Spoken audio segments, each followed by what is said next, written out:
All right, so welcome everybody. Hope you're having a great festival. My name's Steve Isaacs. I'm one of the curators for the Games and Learning track, and I'm very excited to be here and presenting this session. Game-based learning implies that the learning comes from the gameplay. Learning should be embedded in the mechanics of the game. This is crucial to the success of games in the classroom. This can be accomplished by games designed for learning, but often it comes from the creative use of commercial games to teach concepts. This quick take session is comprised of a number of presenters who have been quite accomplished in allowing games to be the focus of their learning. Each presenter will provide a quick overview of their work, leaving time for a Q&A at the very end of the entire session. I couldn't imagine a better moderator than the godmother of game-based learning herself, Peg Sheehy. And I'm very pleased to introduce our presenters, Owen Gottlieb, Šisler, Ben Spieldenner, and Jessica Ochoa Hendrix. All right. Let's do it. Okay, now watch. Watch, this is magic. Yeah, right?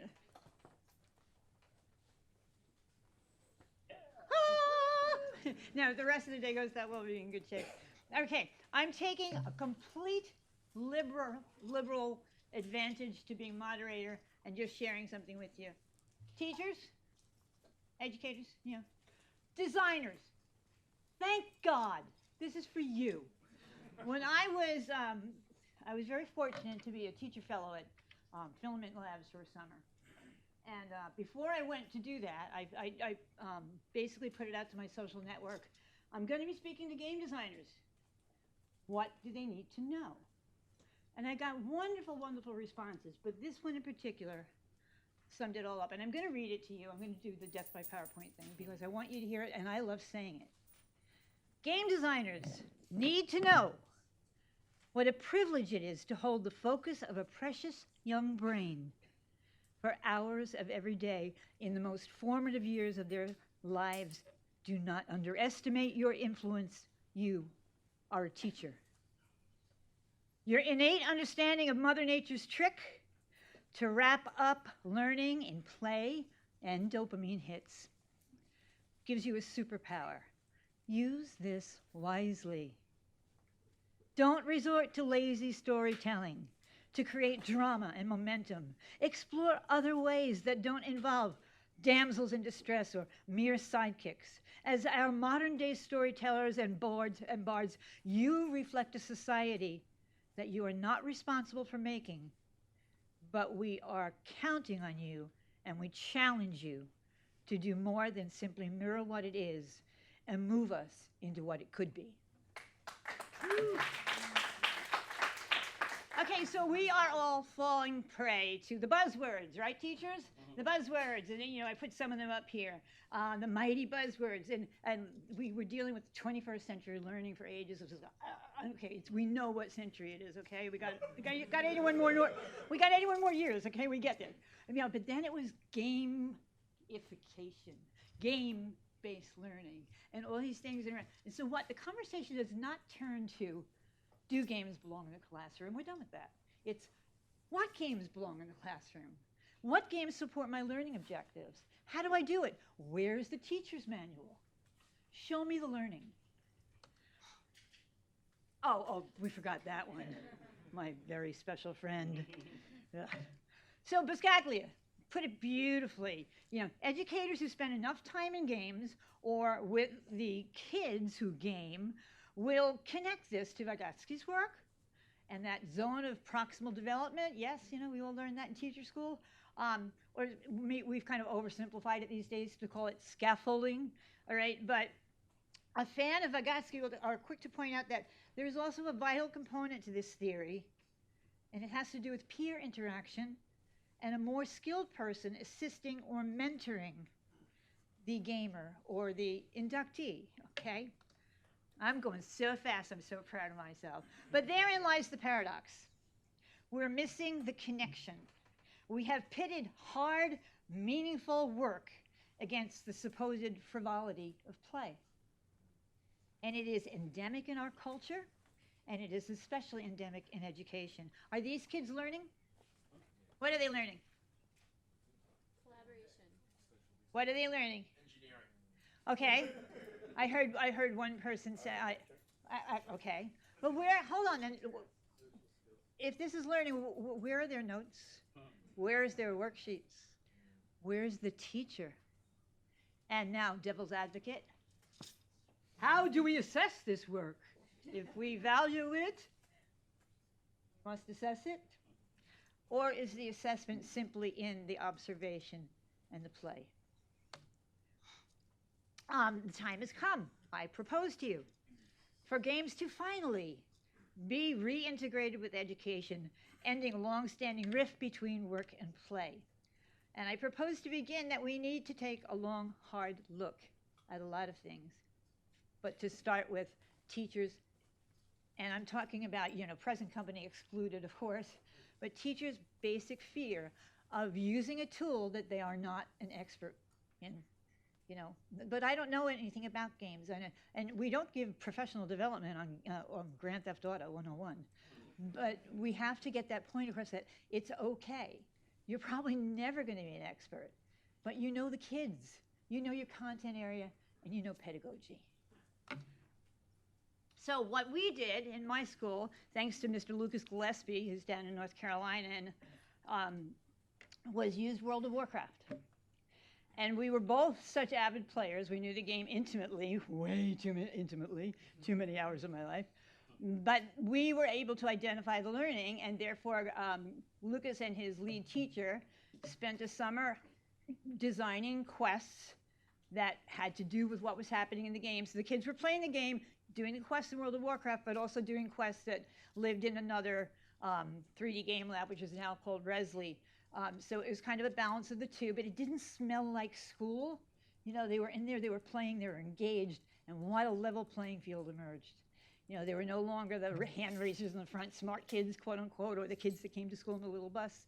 It was whoever was most helpful, whoever offered assistance to someone who didn't, and the guild, it turned into this beautiful, beautiful family of players.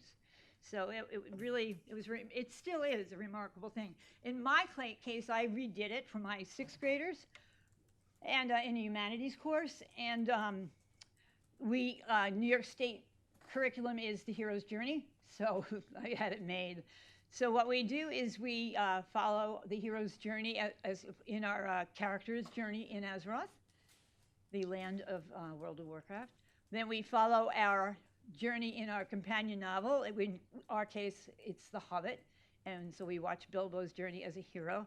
And then we look at our own lives as heroes in the physical world. And notice I did not say the real world, but the physical world, because these virtual worlds and digital worlds are very, very real. And I've not had any empirical research done. I don't have any hard data for you, but my principal and I sat down and we took all the one of the quests, the ELA tests that they give. We took a random selection of kids that were not in my class and my kids in my class, and the kids in my class had higher scores by 2.3 points. I'll take it. I'll run with it. That to me says something. Am I a better teacher? No. Were my kids smarter? No. But they wanted to be there. And as educators, that's half the battle. They wanted to be there. What color am I? I'm red. I have to wrap up. So what we have is an epic win. We have let go of the fear that you have of I don't know the tool. Count on your instincts. Follow them. Talk to me at any time. I'm going to leave my cards over there. I'm happy to speak with your district or your board of ed or whatever to really give them the full tilt boogie convincing story about why this is a legitimate field of learning and how it is truly, truly meaningful and relevant, which so much of school is not. Thank you so much. And I'm going to let each of these fabulous speakers introduce themselves in the interest of time, and you're going to get so much of anything they say, because you're not even getting an overview. You're getting like a teaser from each of them. So if anything they say is what's your interest, please do grab them later on, ask them your questions, get their contact information. They are willing to help, okay? Thank you.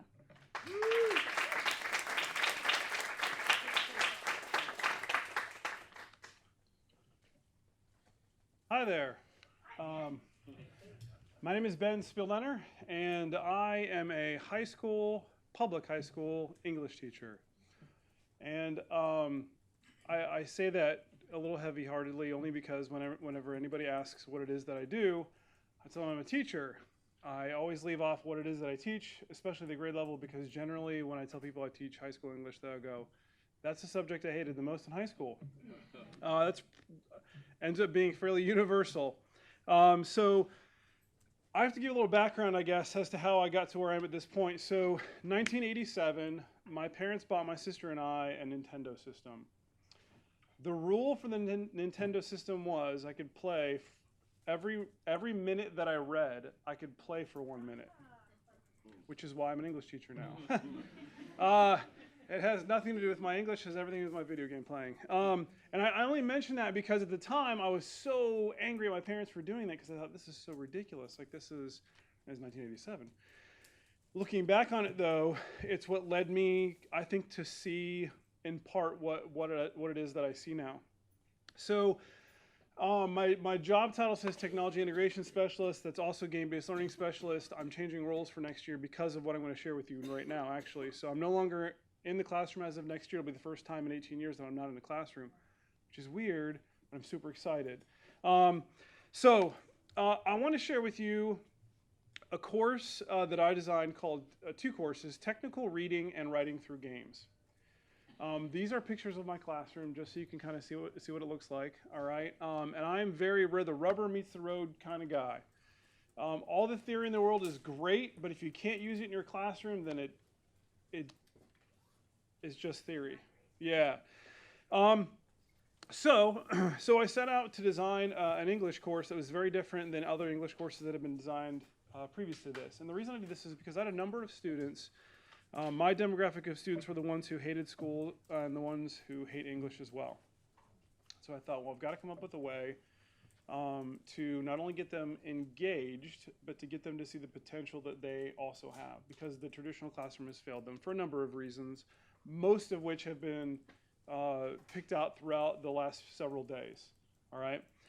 I also wanted to make sure that this was well beyond engagement. I did not just want a class that was fun. I wanted a class that really forced kids to take a really solid look at learning, that there were real outcomes.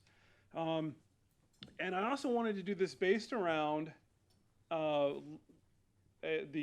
Common Core standards for grades 11 and 12. So I wanted to take a traditional English course, what you would traditionally learn, and I wanted to turn it on its head. So I saw some people out there, several people in this room who have been absolutely instrumental in me creating this course. And I saw them taking games and using them in their own classrooms in ways that I had not really thought of before. And then I got involved in Minecraft and creating Minecraft content, and then I met some wonderful people through there who showed me even more how to not only generate narratives, but how do you create learning experiences using games. And so all of that over the last 2 years led me to I read dozens of books. I read, 4 dozen at least research articles. I talked with as many people as would allow me to talk with them about what this looks like. And in the process of all of this, created 2 18-week courses. So what you see up here, this is my classroom. Okay, I did have to convince my superintendent to spend about $6,000. Which is not easy to do. So I went to him and I said, I have this crazy idea. And I pitched the idea just like I pitched to you. And I said, I think this might work, but I don't really know. So are you willing to take a risk? And he said, okay, let's take a risk. So this last year, as of 2 weeks ago, was the test year. The first course, Technical Writing Through Games, was a huge success based on all kinds of things, anecdotal, pre-assessment, post-assessment tests. Just let me give you one story. So I had a student in there who previous to this would give me maybe 1-2 sentences max for everything that we had done in class. And I'd had him a few years ago. This year, the very first writing assignment they did was very simple. It was a game review, just to get them integrated. He wrote 8 paragraphs beautifully with incredible vocabulary. It was very well proofread. It was unbelievable. It was so unbelievable that I actually called his mom and said, look, can I just read this to you? As I was reading what he had written, she actually started to, I could hear her cry on the phone as I was reading it to her. It was unbelievable. It was the first time I thought, okay, this is something that I think might actually work. And so the purpose of the course itself is, or was, to make sure that students were becoming more technically proficient in both in terms of what they wrote and in terms of what they were reading. Because a lot of these kids were not going to go on to college. They were going to go into the work field. They had to be able to not only interpret what people were telling them, but they also had to make sure that they were very clear in what they were communicating. So we had 5 pods. We had a Steam pod, Xbox One, Switch, board game, VR. Students rotated different pods. What was that? God. So they had 5 pods that they went through, and in those pods they would collaborate basically, where they would play the game, and then they would explore different avenues of the game itself. And so I focused on specific technical kinds of writing, specific technical kinds of reading, brought in outside readings, nonfiction readings. All of them were actually nonfiction readings when it came to the technical reading portion. And so when Peggy said this is just a teaser, that's 100% what this is. I actually put up here the links to the curriculum maps that I wrote, so you can have those, by the way. So if you want those, they're up there. I'm not saying they're perfect. I will tell you that technical reading, I've already gone back to the drawing board in terms of what that looks like. This did not deploy perfectly, but it did deploy with a lot less trouble than I thought there was going to be. And not only that, but the students themselves were not only engaged, but they were learning far more than I anticipated, far more than I could have guessed. So if you have questions, please see me afterwards. I'd be more than happy to talk to you about it. Thank you very much.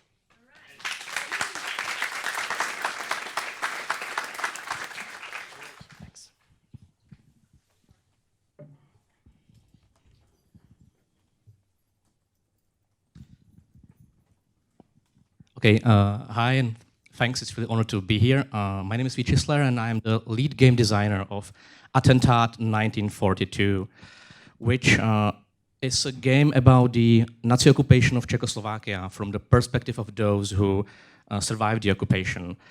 We developed the game at Charles University in Prague and the Czech Academy of Sciences, and currently hundreds of Czech schools and several American and German ones are using the game in their classrooms at both high school and college levels. By the way, the author of our US teaching guide, Sean Clybor, is sitting right there. So if you want to check how it was. Attentat won several awards, including the last year Best Learning Game here at Games for Change. That's much better. And Czech Game of the Year back in Prague, so thanks.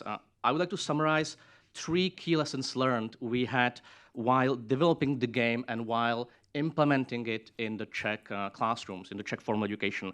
But first, I would like to show you a small trailer so you know what the game is about. Hope it will work. Yeah.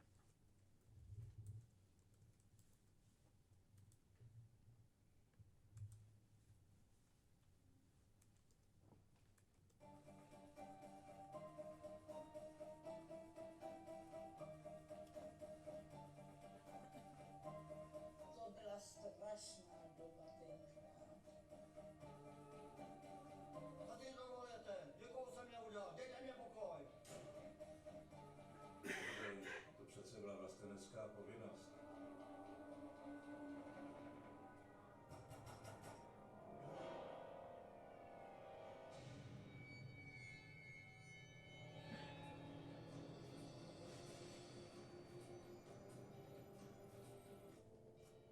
Pak dědu odvedli a já jsem si nikdy nemyslel, že ho uvidím až po válce. Proč vašeho dědu zatkli, to jsme se vlastně nikdy nedopátrali. Byl to zlej sen. Takže se ani nedivím tvýmu dědečkovi, že o tom nechce mluvit.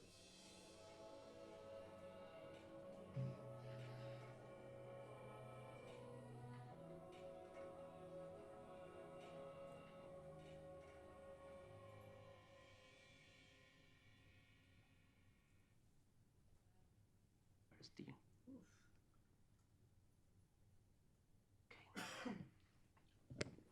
Yeah, but the story of the game covers the period following the assassination of Reinhard Heydrich, Rights protector of the Nazi-occupied Czech territories and a leading architect of the Holocaust. In the game, you play the grandson or granddaughter of the fictional main protagonist who was arrested by Gestapo immediately after the assassination. And kind of in your family, no one knows why he was really arrested, why he was really arrested. So you try to figure out what happened, how was he involved in the attacks, and what kind of was the whole history. And the primary game mechanics is interview. You spend a lot of time talking to old people. We don't allow you to change the history or replay it. It's like only by, depending on whom you ask and how you frame the questions, you get to different layers of the story, but the past is fixed as it happened. We received feedback on the game, both qualitative and quantitative, from more than 50 Czech high schools who integrated the game into their formal education since its release. And we have learned three things from this feedback, which I would like to summarize as history as polyphony, historians as designers, and teachers as testers. First, what do I mean by history as polyphony? The game introduces 8 different characters with unique personal stories, and they include people of different gender, ages, and ethnicities, including marginalized one, like, for example, the Roma women. And as you speak to these characters, you have the chance to critically analyze and compare not their unique personal stories, but also their conflicting or different worldviews.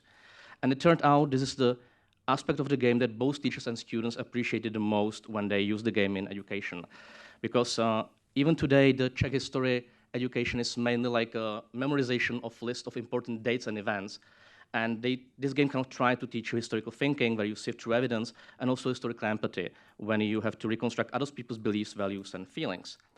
Then we learned that historians actually can be great game designers. We initially had 6 historians on a team which were supposed only to prepare some source materials for us, and then we have professionals who were supposed to write the dialogues, and it didn't work out. It didn't work out at all. The dialogues we got from the professionals were very superficial and melodramatic, so we finally persuaded historians to write the dialogues themselves, and they were awesome at it. And again, from what we have, the feedback from teachers and students says that the historical accuracy and authenticity of dialogues is something which is constantly mentioned as a really important asset, as an important feature of the game for its use in classroom.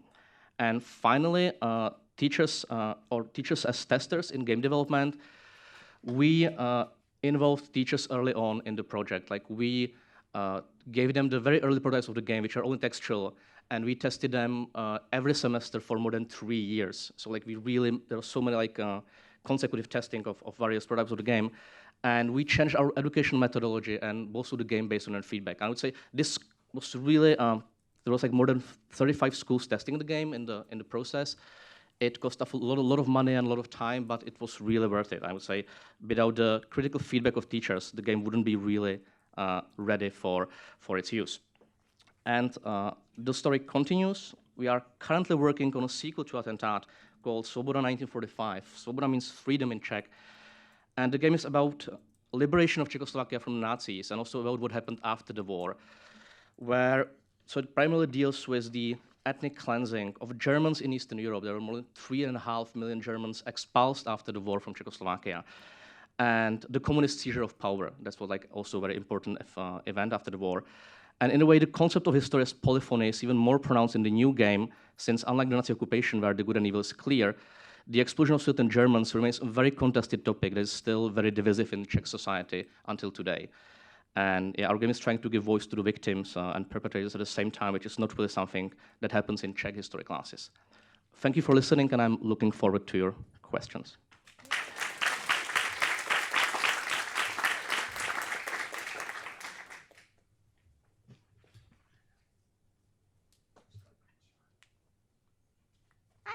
I'm Jessica Ochoa Hendrix. I'm the CEO and co-founder of Killer Snails.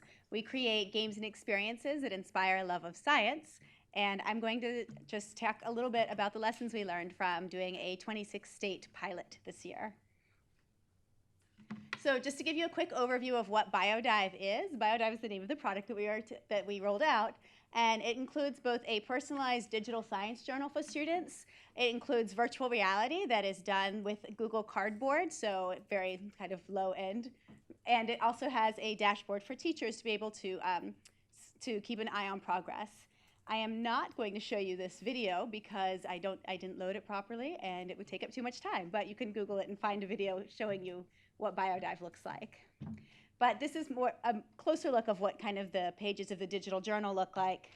This is the dashboard. One thing I'm going to draw your attention to is you'll see, I think I have to switch mics, yes. You'll see here that you can actually see where the VR is, so you can see which student has completed the virtual reality and which one hasn't. Because since we wanted to be in classrooms, we knew that kids would be likely sharing phones. They weren't going to have like a one-to-one phone rate. So we designed it so you only need one phone for every 4 to 6 students. And this way you can see which kids would need the phone. We also, speaking to what they were talking about a little bit in the last panel, we have a very comprehensive educator overview. We were incredibly grateful for all the teachers who gave us feedback as we were developing this, but we wanted to make sure that everything was kind of included in here. These are pages 1, 4, 7. That's not all of the pages. There's more.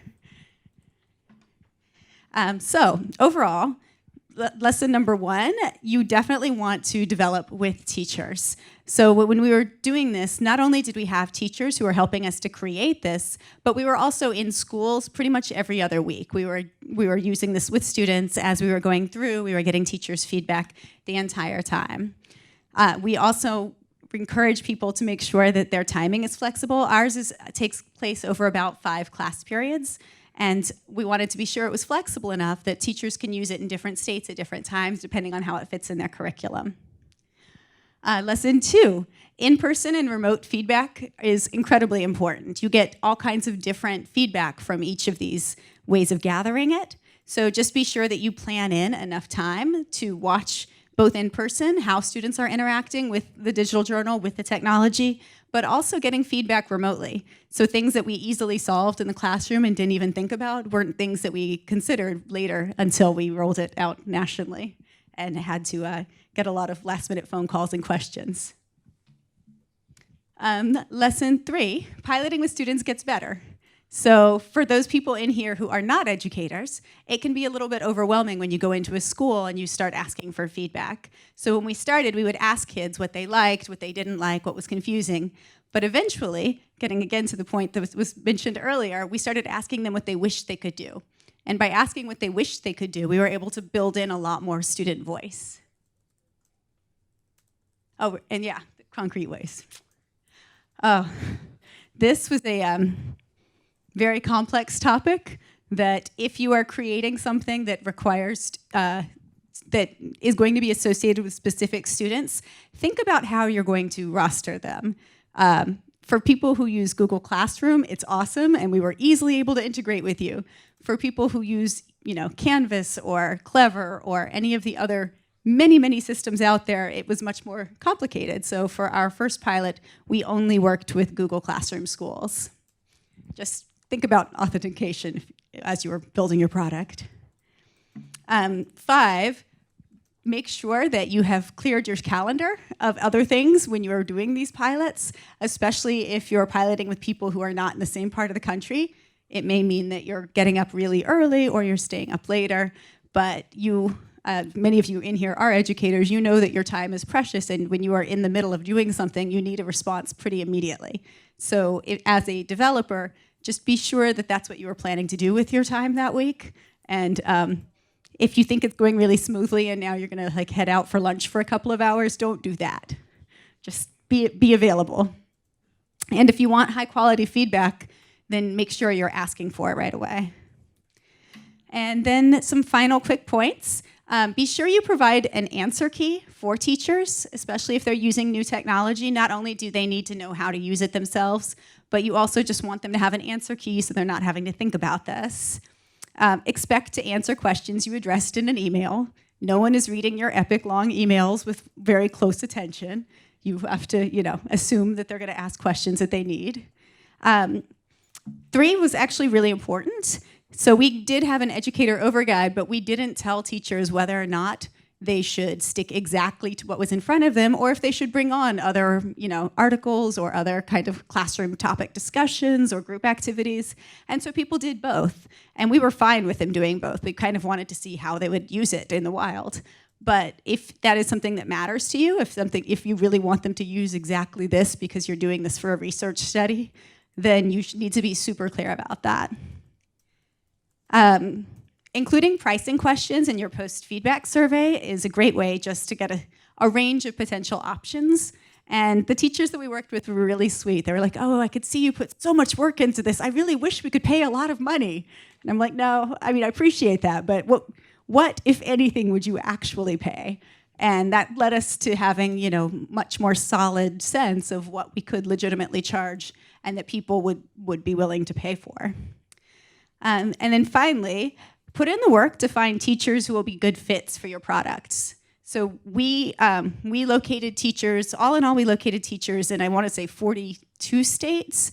And of those teachers, 26 teachers in 26 of the states went all the way through all 5 days of the program. And we found them through places like EdSurge, articles that they had written, and articles had been written about them, through the National Science Teachers Association for us, but there are a ton of other resources where you can find people who might be a great fit for you. And finally, the feedback that we got overall helped us to incredibly improve and change our product. So we can't say enough positive things about the idea of doing like a full pilot before you actually release it, because now we're in a place where teachers have asked us about buying our product. And we're like, oh, I'm so glad you want to buy it. It's not for sale, but I'm really glad you want to buy it. And it's a great kind of place to be in, a very collaborative place. And with that, I'm out of time, so thank you.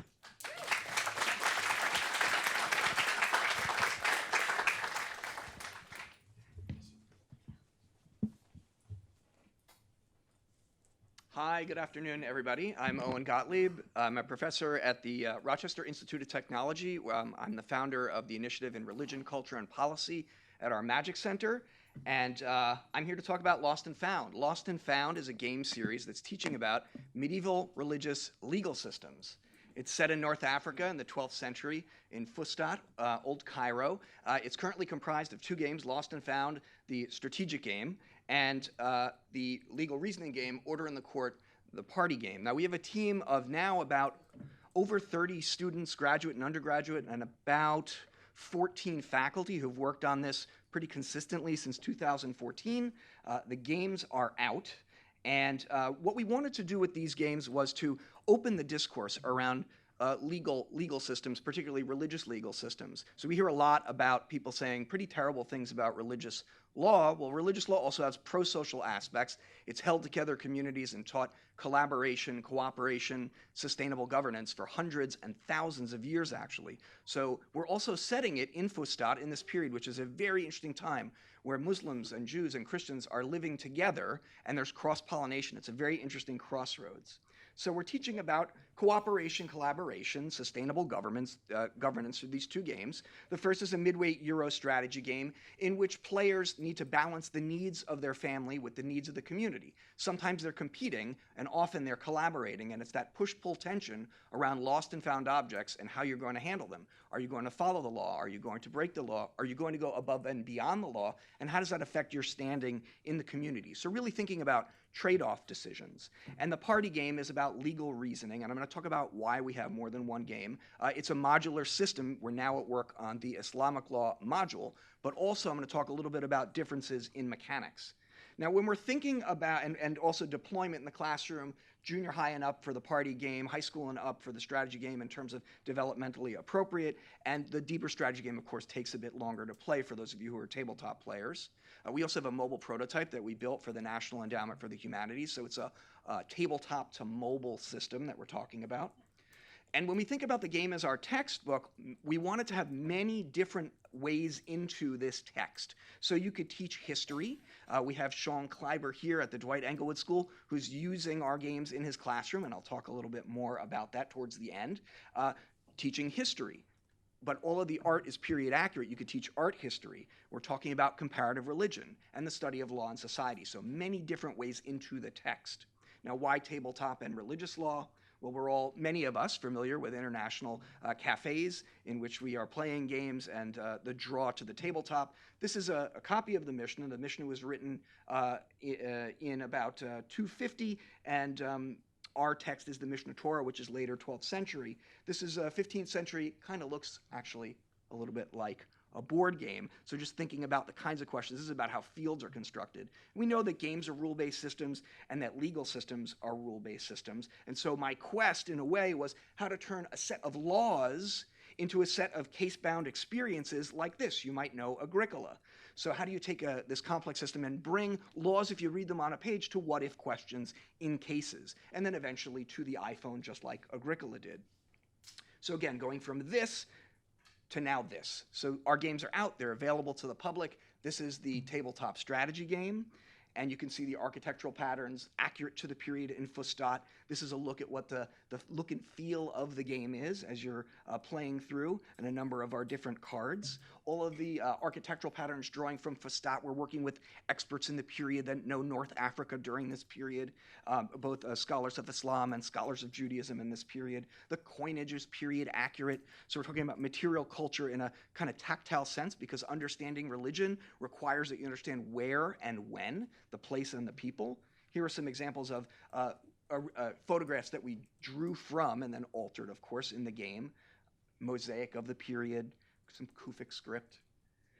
And this is a pen box that we actually use inside of the game and training a scribe. Some of the things that you have to do inside the game to make your community work. And we learned that there are monsoons in Egypt, actually, and this is maybe what a doctor's office would look like. This is our card that determines kind of the outcome, whether the community catches you doing a bad thing or maybe rewards you because your neighbor really appreciated something you did to help them out. And these are some examples of dealing with the law. So this is from Mishneh Torah, the 12th century code by Moses Maimonides. What happens with the animals lost? What is your responsibility? What's your responsibility if you find coins that are at the bottom of a river after a flood in particular? And they're not so obvious answers. And so you play and you learn as you go. These are some photographs from Sean's class. This year, working particularly in Order in the Court, where students have to, they get an arcane law from Mishneh Torah, and then they use their cards to construct a story about how that might have gotten to court in the first place, kind of backwards reasoning the law. And it's usually played for humor. And then on the other side is the actual context for the game.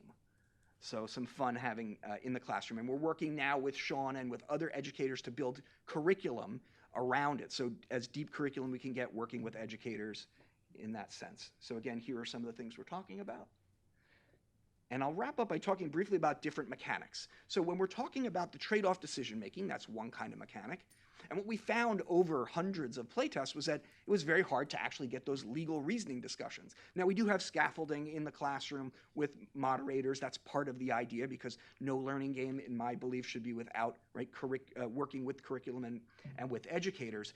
But we felt that the way to get to that was actually to look at a different mechanic system. And Ian Schreiber, co-designer, and I have a chapter coming out in a book called Rerolling Board Games about looking at multiple approaches. And so we have another game when you want to work in particular in legal reasoning. The games are available at lostandfound.com. We have lostandfoundthegame.com. We have some initial scholarship up, and we continue to pull that up. And I'd be excited to talk to you after the fact about what we're working on. Great to be here at Games for Change this year. Thank you.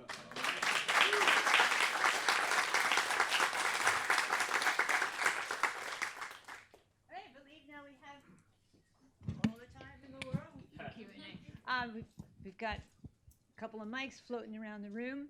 If you have questions that are directed towards one of the speakers in particular, that's fine. If not, if it's a general question, we'll ask for volunteers who wants to address it. So, who has a question? Come on, you know you do. Okay, I have a question. Does everyone have some portion of what they presented today available for free to the public? Because WOW in School is available online. The whole thing is free. Lucas put out everything. His version is 8th grade, mine is 6th grade. So that's all there for you if you want it. So the game is not free, and that was deliberate. The last game I did was made free, but it was not sustainable. And so part of our sustainability plan is the game is sold. Now our rule books and teacher's guides, and we're working on curriculum, that's all intended and planned to be free, and the scholarship is all free. But the game is it's expensive to create the games, and so that's actually part of our longer term sustainability plan. Sure. Well, our game is free, but only Czech version and only if you are Czech educational institution. But we have like international version of the game. We have like the German version and the US version, which is paid for, but all the money go back to the project, and we have free inspection copies. So. Yeah, I shared with you what was the curriculum maps there for free. So. That made me think of that. BioDive is not yet available for purchase, but we will be piloting more games in the fall. And one wonderful thing about if you'd like to pilot with us is we actually provide you with the Google Cardboards for free, and you get to keep those afterward. And if you are around the city, then we will come to you and bring phones and have you play with us as we create more things. Fabulous. Greg Topo, right next to you, hun. I'm calling on Greg because I want to throw in a little plug for a fabulous book that you might want to read called The Game Believes in You. Greg's one of those guys that didn't just take a perfunctory, like, glossy little look, but dove deep. He was in my school for, 3 years? Mm-hmm. Yeah. So The Game anything but perfunctory. A lot of things. I guess it's just a quick question, kind of survey.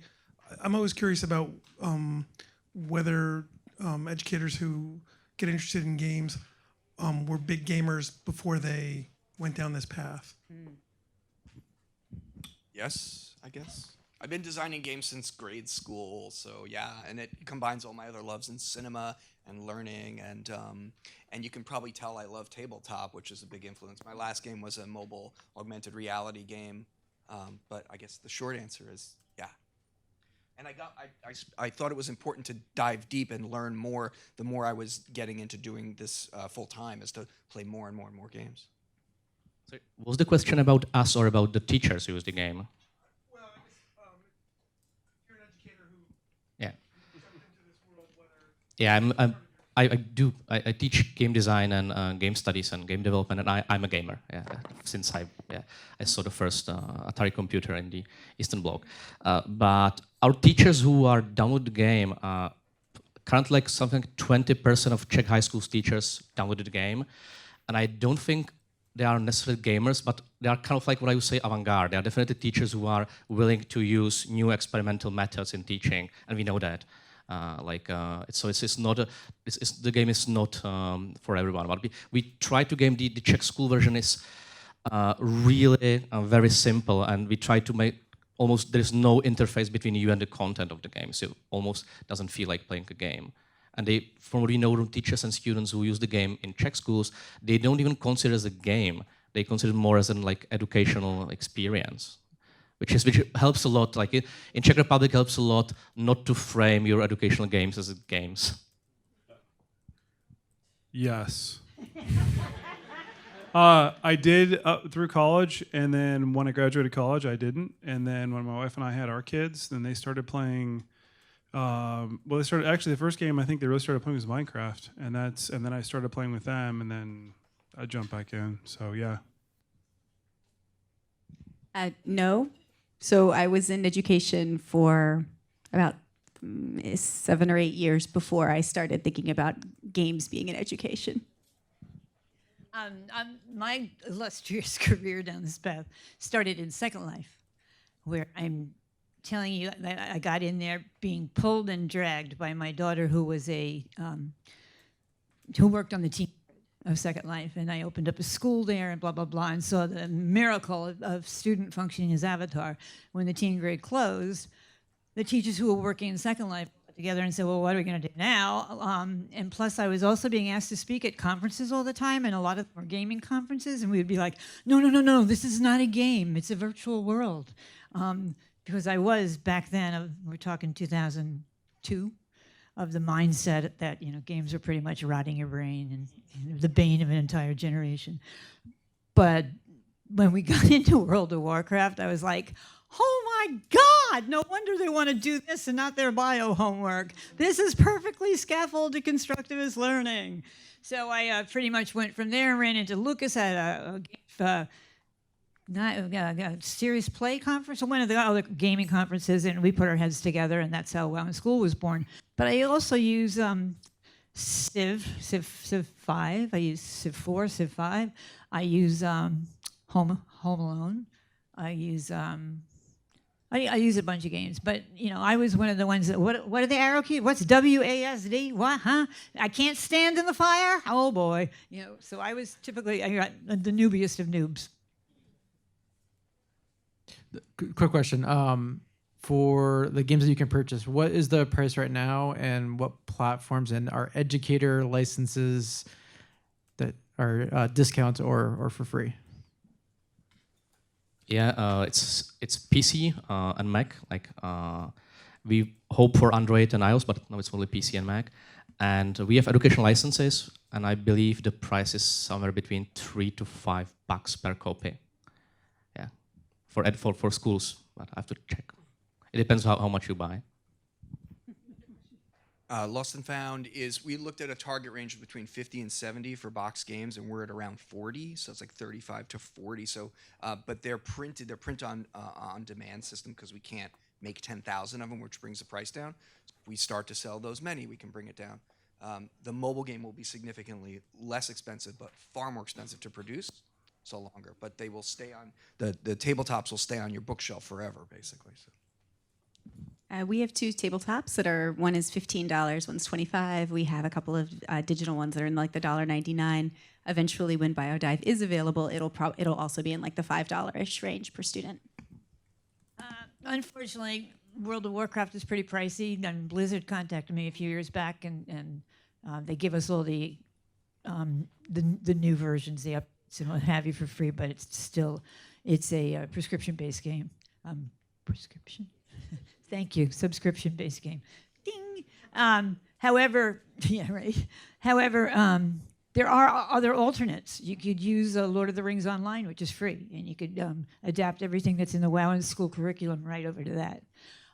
There's lots of options. Or even a halfway point would be a game like Guild Wars, where you'd pay a one-time fee, and then you'd have them. Yeah.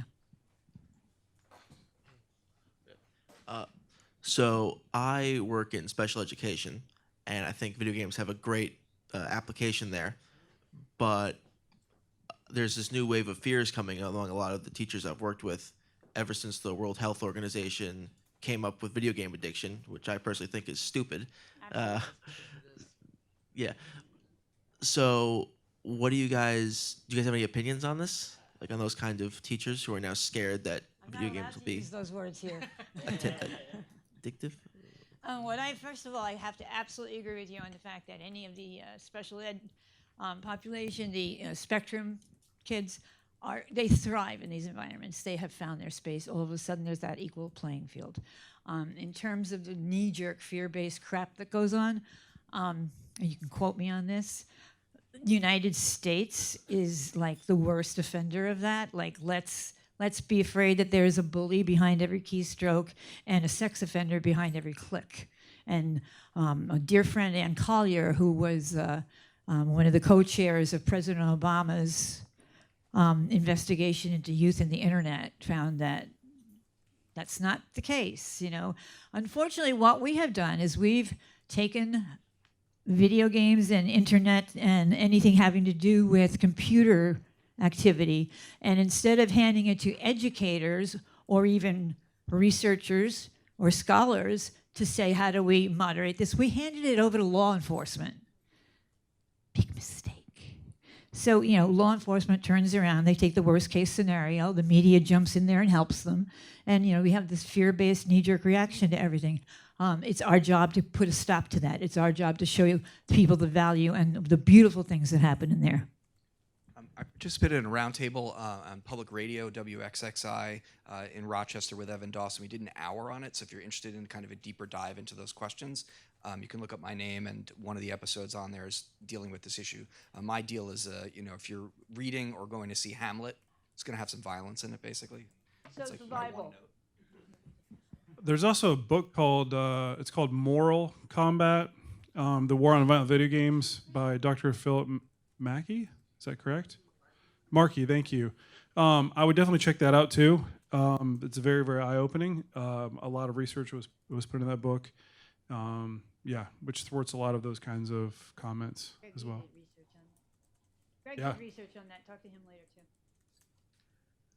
too. So Owen brought up the concept of multiple approach game design, taking an existing content area in the real world governed by a existing set of rules and applying game design principles to turn that into an educational game. I address this question to all of you. What are good examples of application of this game design methodology? And what resources are you aware of what resources are you aware of that describe that methodology and how to properly apply it? You mean, how do you do it? Specifically the multiple mechanic approach. So I'm not, so very influential on me, one of my teachers at NYU was Jan Plass, and so his team did a working paper that was dealing on learning mechanics, which is one I talked to, and then I think there's an article by Echeverria that does some interesting work on physics, so that was very influential. The chapter that Ian Schreiber and I did will be coming out hopefully in the next year and a half, McFarland Press, Rerolling Board Games, and we talk about it there. Those are a couple leads that hopefully are helpful for that. We have 8 seconds. One more quick question. Burning desire? I'm a very practical person. Nice and loud, honey. For those of you who created games, where did the money come from initially to fund that creation? Czech Ministry of Culture. And yeah, without that, we wouldn't be able to do that at all. So thanks. Internal seed grants originally at RIT, and then the National Endowment for the Humanities gave us a prototyping grant for the mobile game. The short answer. The National Science Foundation, through their Small Business Innovation Research Grant, which I highly recommend to everyone. And then we also did a couple of Kickstarter campaigns.